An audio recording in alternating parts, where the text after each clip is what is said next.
Possiamo pensare che tutto questo sia inutile, che non abbiamo ottenuto risultati in questo anno di mobilitazione. In realtà ogni volta che scendiamo in piazza continuiamo a parlare di Palestina, continuiamo a parlare della resistenza di un popolo oppresso che ci insegna la via, e la via è quella di non abbassare la testa fino a quando non ci sarà la libertà per tutti. Tornano in città le manifestazioni in favore del popolo palestinese e le proteste contro Israele. In 150 hanno sfidato la pioggia in un corteo autorizzato che si è snodato dalla stazione verso il centro storico fino a piazza Matteotti.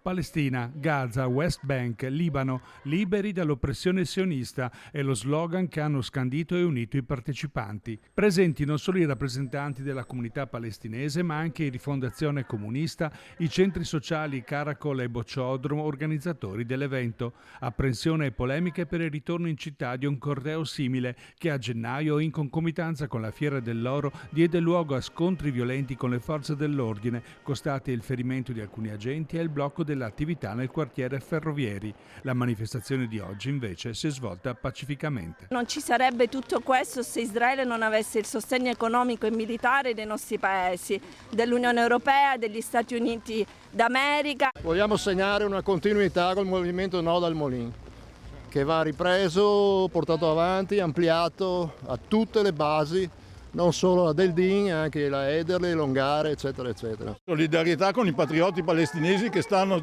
cercando di liberare la propria patria, perché se qualcuno ha il concetto di patria, ecco lì, cioè non come i falsi patrioti qua. Siamo donne di varia nazionalità, lasciamo fuori la politica da questo, lasciamo fuori le nostre diverse religioni, perché le nostre nazionalità, la nostra cultura sono diverse.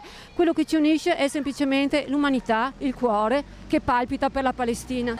Eleonora Curioni, Bocciodromo. Siamo qua oggi anche sotto il diluvio perché è necessario prendere posizione davanti a un genocidio che sta andando avanti da ormai più di un anno. E noi in quanto Occidente siamo colpevoli e quindi dobbiamo assolutamente prendere posizione e scendere in piazza